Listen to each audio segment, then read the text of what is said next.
Well, welcome to Life in the Headlock. I'm Pepper Jack Jones, and you are? Marvelous Monty Warbucks. Thank you for being on Life in the Headlock. I'm trying to help indie guys get out there, and I know you've been on the indie scene for a long time, and I've been trying to get you for a long time, so I appreciate you getting on, brother. I'm glad to be here.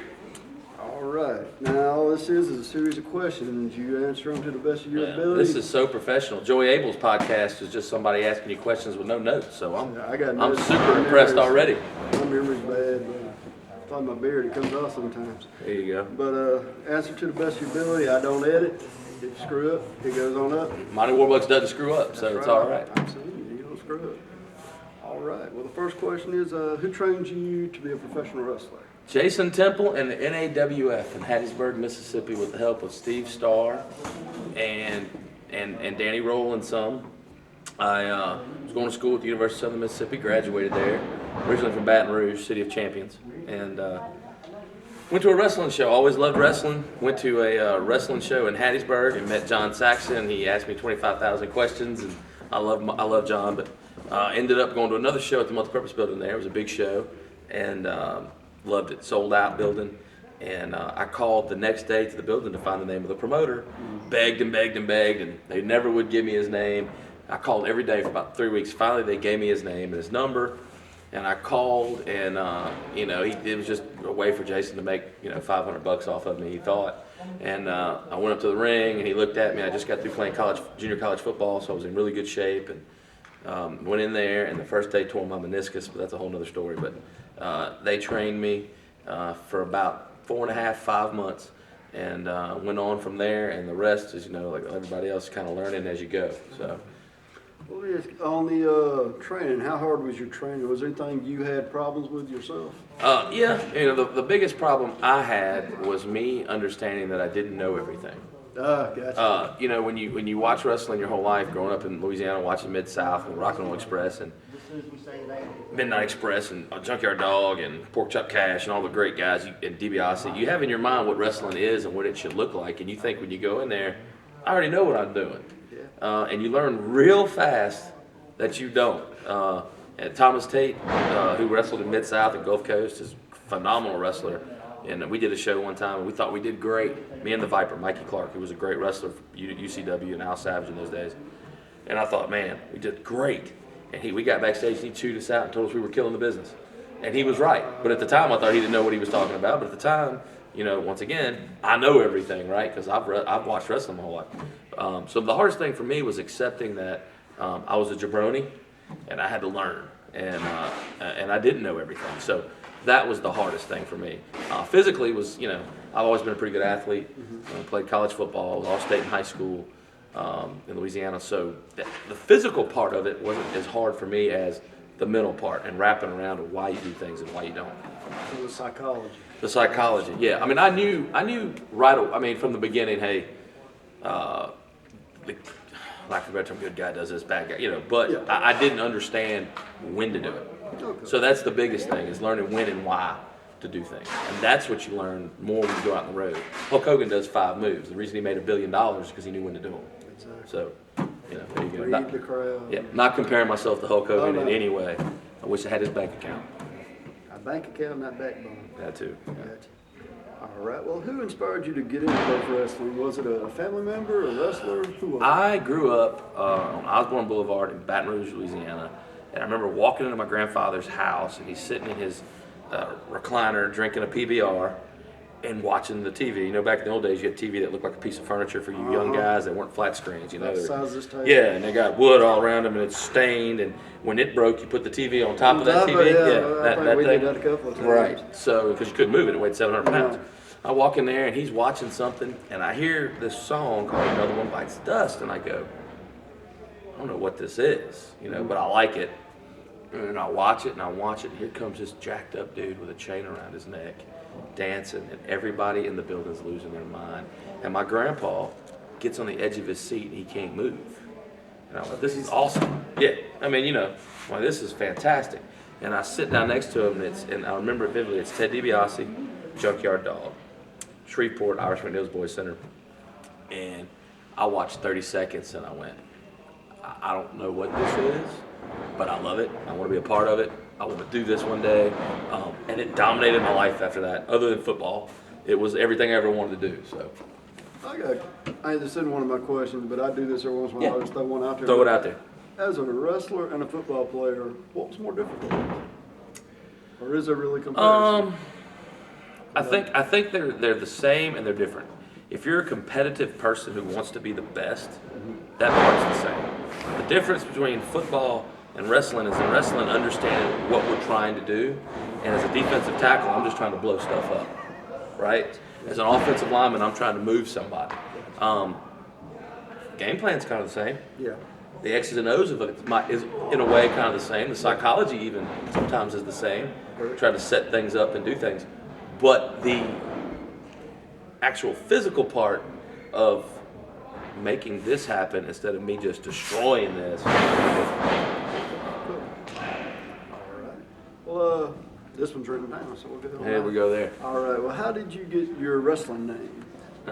Or is it your God-given name? Yeah, I was born Monty Warbucks. You never know. You never know, right? Sharkeisha. Yeah.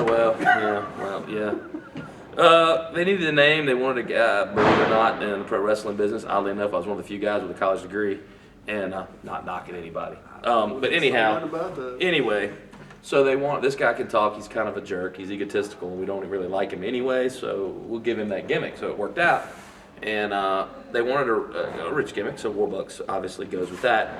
And I'm watching golf, which I love to watch. Can't play.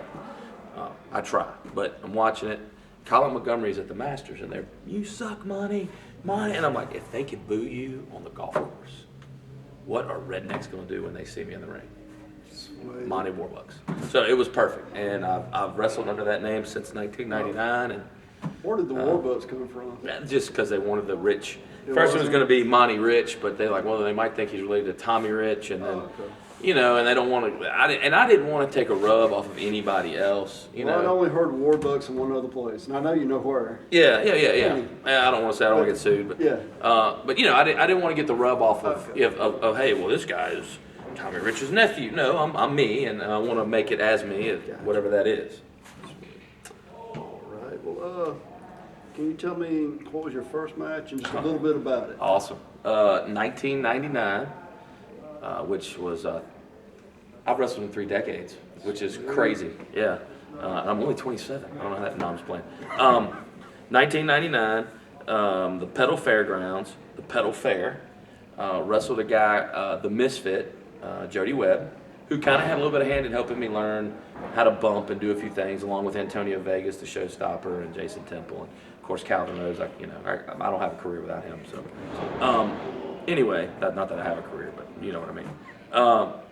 So I get there and I'm setting up the ring, and Jason Temple's ring was a 20x20 WWE TV ring, except it was made out of solid steel girders. Okay, so you know most rings are welded pieces, right? Yeah. No, this one literally weighed a ton. I mean, if you took all the pieces, so we get there at 7 a.m. At 4 o'clock, we're still setting this thing together, and Jason doesn't seem to have enough care to show up to help us. So we don't know what we're doing. So me and the Viper are setting it up, and I'm just sunburnt and miserable. And my family's coming all the way from Baton Rouge because they want to see this, because it's, you know, they think I'm lying, that I'm not really doing this. And so anyway, opening match, and get disqualified, hit the Oklahoma Stampede on the Zephyr, was what he was going under a hood, bumped the referee, hit him with it, and then the guy comes out of the crowd in a gimmick, and I'd slam him too and get up and cut a promo about how much Pedal's football team is terrible, and get booed, and I thought, man, this is awesome. And then the very next match, a guy almost breaks his neck and has to get in an ambulance and go to the hospital and almost died. So right away I went, I'm not getting turned upside down. Ever. You can pile drive me if your last name is Lawler or Calloway. Other than that, it ain't happening.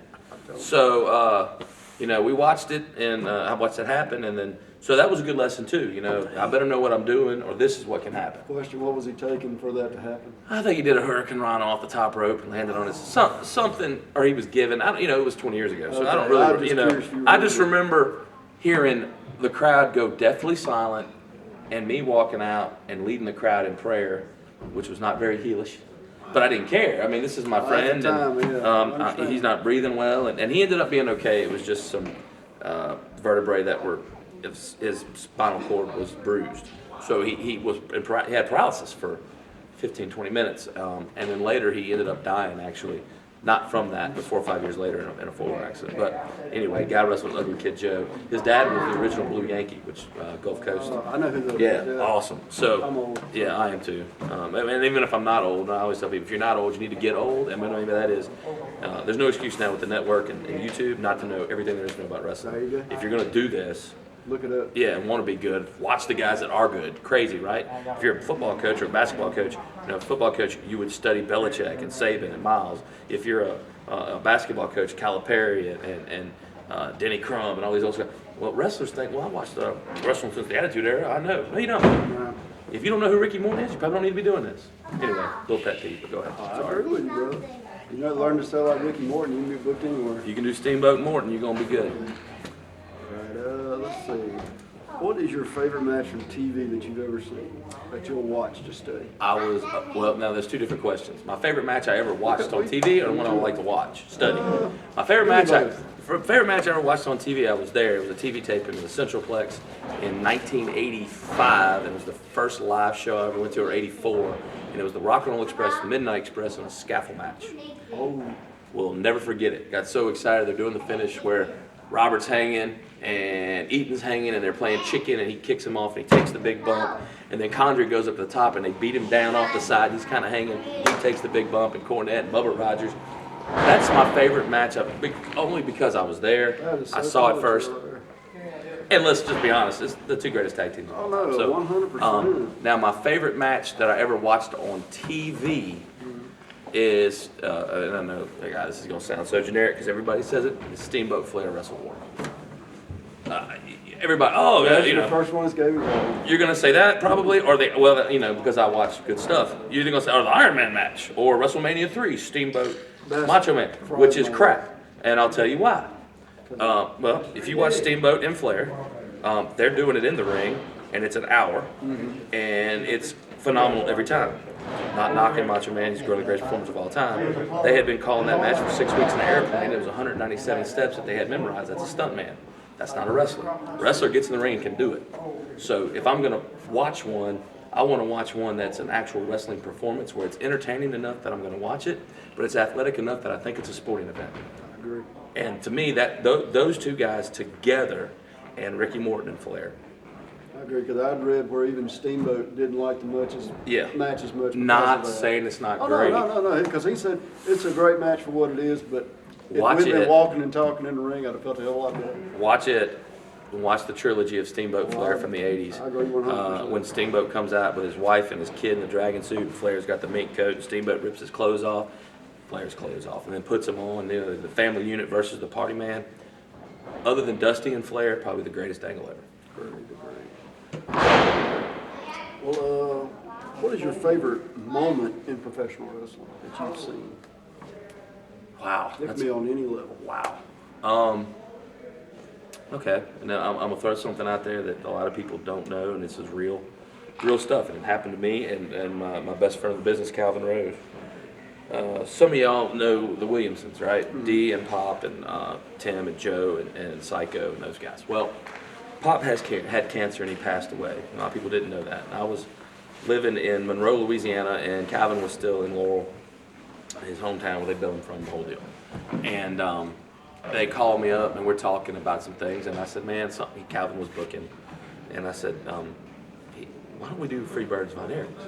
What do you mean? Well, everybody knows they're related, they're family, everybody knows Pop is sick, so we'll do that and we'll do it. Well, we built up to a match where whoever got beat had to get strapped and whooped. And we built it. Calvin gets pinned. Tim grabs the microphone, cuts a promo, and says, when I was growing up and I needed a whooping, there was only one man that could do it, and I think if we're going to do this right, and a Williamson's going to give you a whooping, it needs to be Pop. And they had built it up because Pop was Calvin's manager, and it kept costing Calvin money. And finally Calvin turned on and beat him up. Pop gigged and later. Pop came out, and Joey Abel was in the ring, me and Calvin, and he whipped Calvin. And you look out in the crowd, because everybody knew it was real. They were crying. The people were crying. Dee was crying. Pop was crying. Joey was crying. I'm, the bad guys. I'm not crying inside. You're on the verge. I'm on the verge because I know what it means to Pop. Because that's all Pop ever wanted to be, was important in the business. In any angle, it didn't matter where it was, but let alone do it in his building that he owned, and to be the top angle. And then the next week, Calvin was the champion, and he lost to Tim, and Tim gave the U.S. title belt, which was actually my personal belt that I had won, and the company closed, never get back. And well, they never called for it. They went out of business. It's life. And maybe they did, but anyway, that's a long time ago. And so he got to keep it, and they made him, retire the belt. He is still the Mississippi heavyweight champion. Sweet. And he passed away a month later, and I was a pallbearer and spoke at his funeral. And the same with Miss D, who just passed away, and I spoke at the funeral and was a pallbearer. So, looking at that in 20 years and all the wrestling I've watched, that was the most emotional and the thing I remember the most. I mean, I could wrestle. I've done shows with Luger and Sting and Mick Foley and guys like that, and it's cool to meet those guys. Yeah. But we put those butts in those seats. We sold that building out 6 months in a row, and we got them to that point where everybody in the building wanted to see us get killed, and we did. And so that was like, hey, I don't know what it was like to wrestle in Mid-South and Homa, but it had to be something like this. So that was awesome. That's my favorite moment. That's very cool. I like that. That's probably the most personal moment I've heard. All right. Well, I don't have a heart. It just sounds like it. yeah. Well, what's the favorite match that you yourself have been in? Oh, God. I have two. My favorite match I was in is I go to the first ever Brad Armstrong Memorial Show in Pensacola, Florida. And I'm supposed to be in the Battle Royal. And Road Dogg's there. He's in the match, the whole deal. And Steve comes up and sees me standing there and goes, "You're in our match." And I'm going, okay, yeah, whatever. And I look up on the thing, and it's Bullet Bob, Steve Armstrong, and Davey Rich against me, Mr. Fantasy, who's a guy from Florida, and Eon Flex, who I've known Eon forever. He's a great guy from Mobile. In fact, worked last night in Elbert, Alabama, so I'm a little off. But anyway, did that, and it was awesome. I'm in the ring, we lock up, and I'm locking up with Bullet Bob, and then I'm locking up with Steve, and then I'm locking up with Stevie. Actually, Stevie was in it, and David Rich was an 8-man. I don't remember who our fourth. DJ Pringle might have been our fourth guy, which, knowing his dad personally was cool too. So anyway, we do the match, get a ton of heat, which is always fun, get pinned, so it was cool. And my second was actually last month. Me and Calvin as the leading edge, we've been a tag team for 20 years. Got to work Bullet Bob Armstrong and Dr. Tom Pritchard in Alabama. They don't get better than that. The good Dr. Tom Pritchard, Dirty White Boy, Feud of the Year, 1988, and arguably the greatest Southern wrestler of all time. So, goosebumps, man. I mean, other than maybe wrestling Ricky and Robert, or Condrey and Eaton, it wouldn't. Which I don't know how that would work because we'd both be. And I don't know, nobody can cheer for Cornette. But it was just one of them moments, man. And you look in there and you're about to lock up and you go, Lord have mercy, that's Tom Pritchard. Right? Same thing you do like when I worked Brickhouse Brown, or when I've worked Road Dogg, or when I've worked Scott or Robert Gibson the first time. You lock up and go, holy crap, that's Robert Gibson. But what's awesome is when it's over, and and I've wrestled Scott 100 times, and he'll come up to you and give you a hug and tell you, man, thank you for it. It was great. I love you.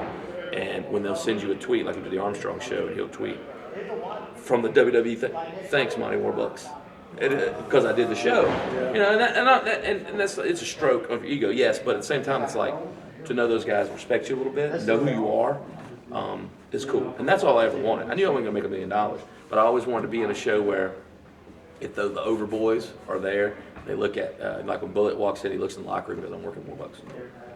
Hey, that's cool, And a lot of guys don't like that. They want to do other stuff. But if I can work those guys, You're there. man, that's what you want. So Love it. Well, I'm gonna give you Mr. Pepper Jack Jones' favorite Monty Warbucks match. I God. was there. Oh, Jesus. In Yazoo, Mississippi, you and AC Brown. Yeah, I remember that. One of the best matches I've ever seen in my I life. appreciate it. AC's awesome, and I wish he would work more. I wish he wouldn't kick your head off. Just pick him. He's so good, and he looks good, and is an awesome, and he really is a great guy. And I broke in with him when he thought he was the Black Lance Storm, and he was.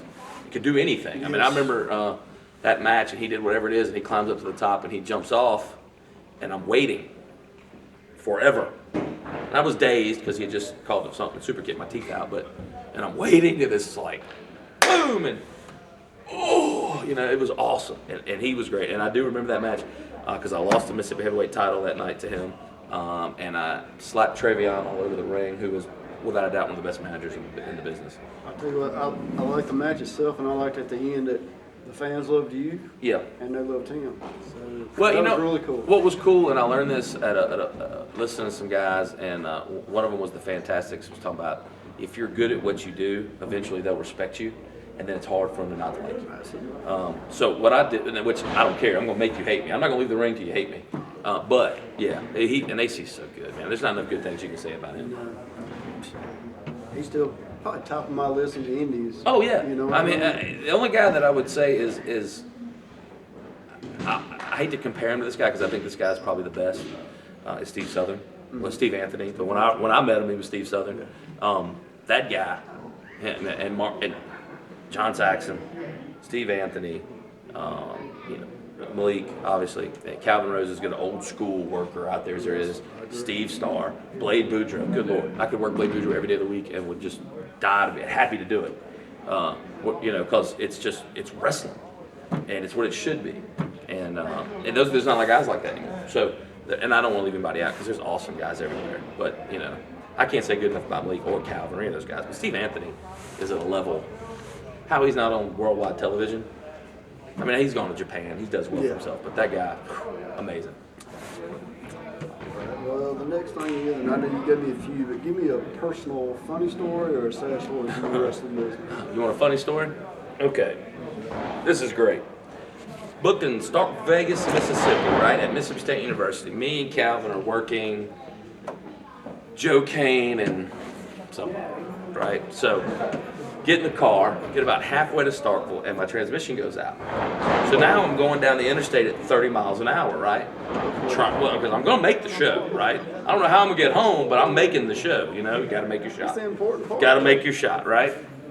And we're going. And I call the promoter, and I tell her, and I'm not going to name names, look, we're stuck. Can you come get us? Well, we're putting out posters. The show starts in an hour.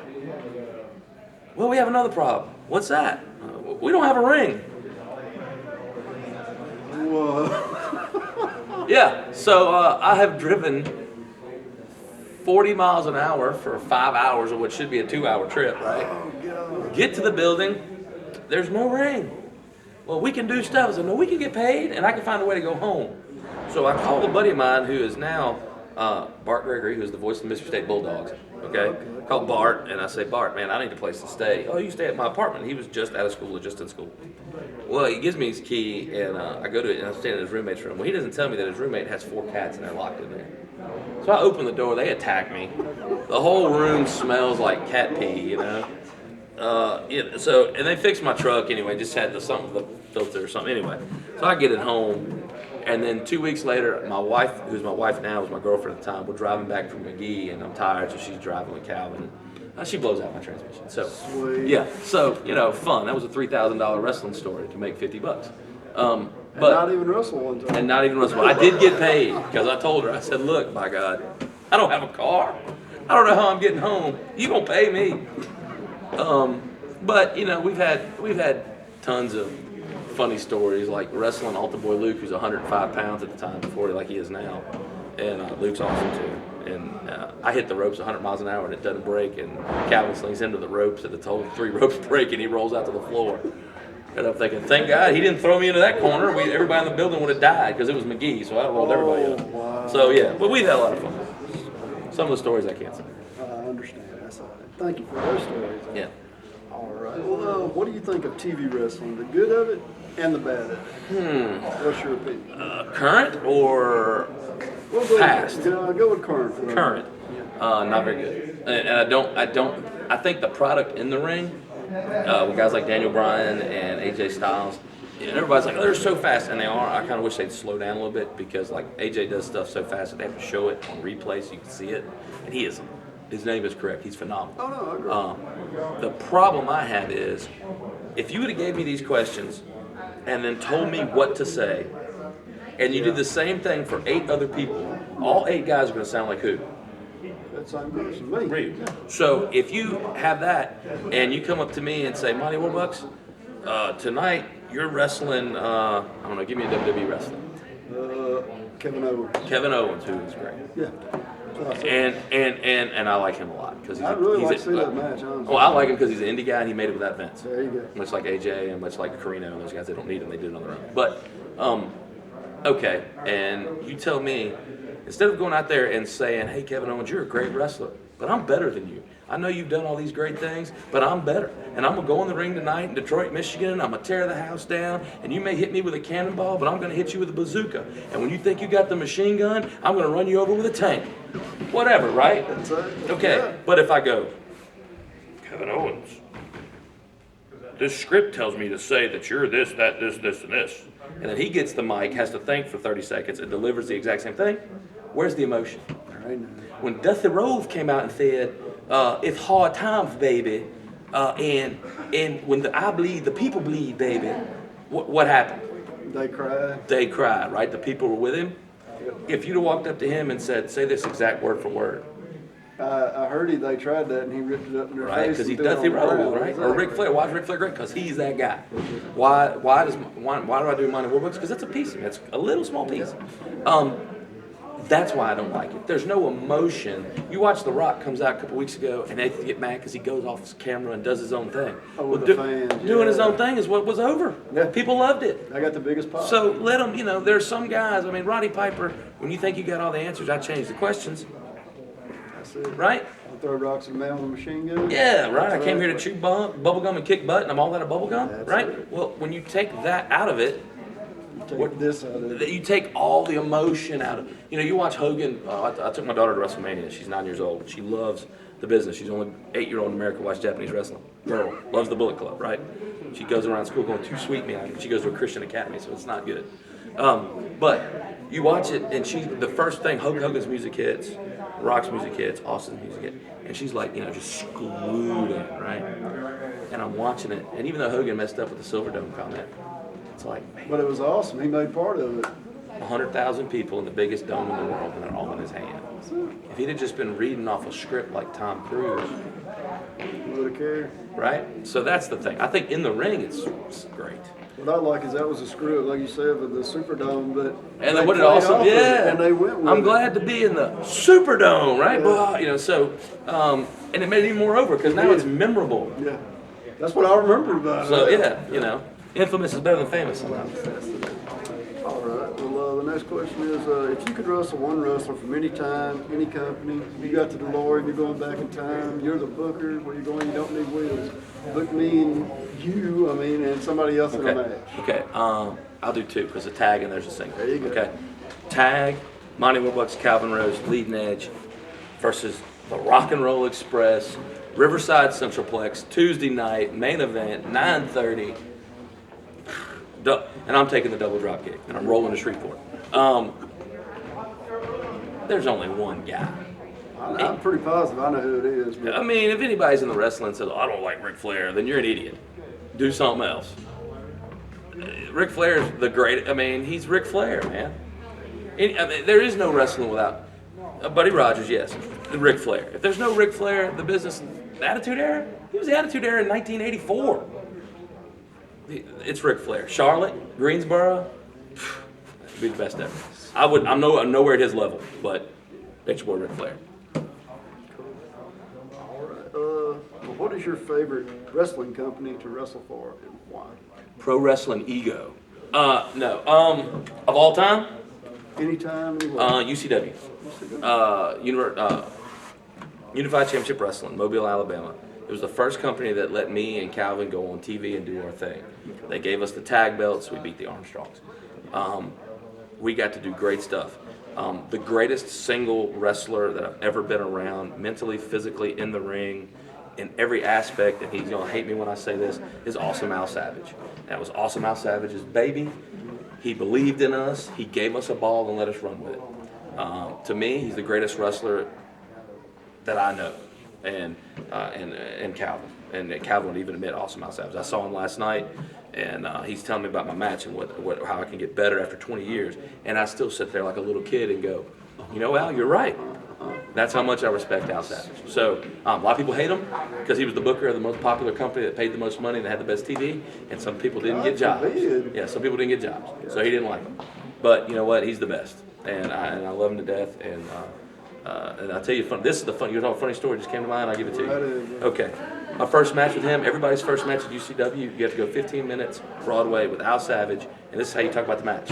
See you out there, brother. That's the match. That's how you talk about it. Walk and talk. Go. So. First spot, I hit him right in the head, bust him open. And then we calm down, have a good match, go 15 minutes. I'm a babyface, which never happens. Paul Bearer's in the crowd. He grabs the mic and goes, "You want to see 15 more minutes?" And I'm like, yeah. He goes, "Do it, indeed." I'm 300 pounds, right? So now we're 30 minutes in. Ding, ding, ding. Anybody want to see 5 more minutes? Indeed. Ding, ding, ding. So 35 minutes into it, and Al got counted out, thank God, or we'd still be there. And I would have probably died. So that is a funny story. I don't know why it hit me, but that's my first match in UCW. You talk about nervous, brother. I could be wrestling Hulk Hogan, and I wouldn't have been as nervous as we're working Al Savage. But anyway, go ahead. What is your favorite kind of wrestling to watch? Southern, old school, new school, lucha, strong Mid-South. style, Mid-South. Mid-South. You know what Mid-South had? A little bit of all of it. Exactly. You want to see lucha? The Guerreros were there. They don't get much more strong style than Butcher Reed. No. Or Hacksaw Jim Duggan. And if you want to see technical wrestling, you had DiBiase. You had Captain Redneck Dick Murdoch. You wanted to see small guys, you had the Rock and Roll Express. You want to see guys that nobody liked, you had the Midnight Express. I mean, Mid-South encompassed everything that I think a wrestling promotion should be. Everybody had credibility, everything looked real, and everybody on the card deserved to be there. So, to me, it's Mid-South. I love some of that stuff, man. I was young when watching it, but I remember my dad watching and you still remember it, so it had to be good. Look up. A lot of it, I guess, because of my father, but I've told the story a couple of times on here, but it's when Hacksaw Jim Duggan got burned by Kamala and Skandar Akbar. I'm scared of him, and he's dead. My dad, he literally got so mad he was throwing beer cans at the TV. I mean, happened in Jackson, Mississippi. Yeah, it's right. Happened right here. Yep. You know, but when you can take somebody at an emotional ride and make you throw beer cans at a TV. But how many guys you think throw beer cans when AJ Styles gets pinned? And And it's not that he's not great, it's just that it's different. No story. It's different. The cat's out the bag. Yeah, a couple of them. All right. Well, let's see. Next question is, would you rather wrestle or, okay, I'll put it this way. What side of your personality do you like to show the fans? Heel or face? It's easy. I'm a pretty much unlikable person. Not really. I mean, look, I'm a family dude, and I love my kids and all that, but it's easy for me to take that side of my personality and just crank it to 12. It's easy. You know, be Jim Cornette. You know, I learned a lot from watching Bobby Heenan, because if you wrestle like a manager and promo like a wrestler, you're gonna be pretty good. Gotcha. As a heel. Does that make sense? I understand 100%. Yeah, there you go. Cool. Well, the next question is, who is your favorite person to wrestle? If you got to book somebody with you tonight, who would you pull?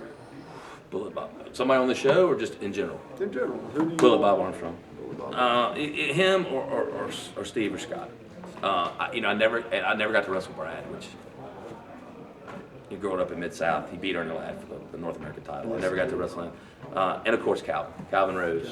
You know, tag against whatever. So much respect for him.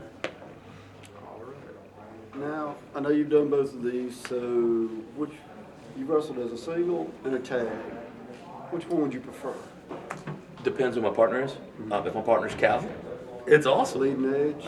Or Joe Kane, or a guy, or Lucas Frost, or somebody like that who I respect and I know can do it is great. If you tag with somebody that you're doing everything, that's awesome. Singles, and the dynamic's different. If you have a really good tag match with 4 really good guys and a really good referee, no singles match can follow it. There's no way 2 guys can be better than 4 if the 4 are good. So. Okay, cool, thank you. Next to last question is, what is the move you use to put most people away, and what do you call it? I have one called the full Monty, which is kind of like a flatliner kind of deal. I also have one called the pink plunge, and I used to use the corkscrew elbow a lot. So whatever. As a bad guy, so a lot of times you're winning and it ain't with a move. It's just whatever you can get. So the best move to pin somebody is the one that gets me the 1, 2, 3. There you go. And the cash. And the cash, yes. Right. Well, the final question is this: on a personal level, who has been there for you in pro wrestling on a personal level? Calvin, without a doubt. I'd like to thank him. Here's your opportunity. Yeah, last December 20th, my brother passed away.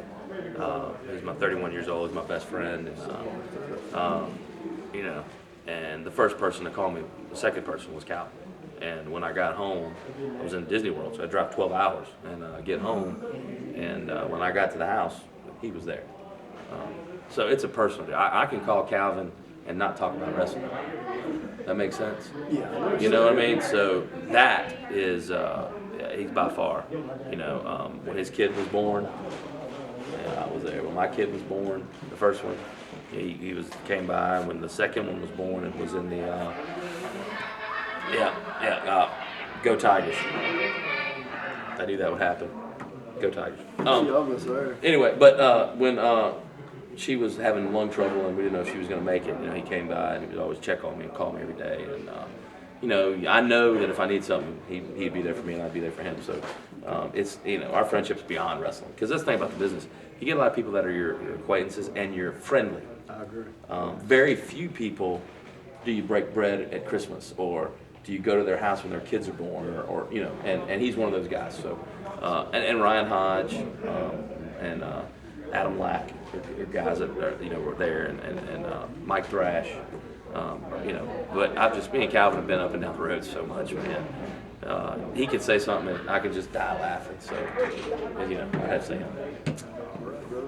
Well, I call this life in a headlock because life is like a headlock.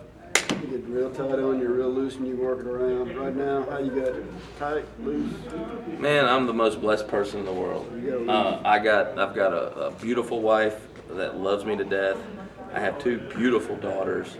I got a roof over my head. I got 3 cars that run. I get to do everything I've ever wanted to do. All I ever want to do is be a professional wrestler and coach football. Well, hey, I do both, so I can't complain. So I guess I got it loose, or however you want to call it. But can I say one thing though, real quick?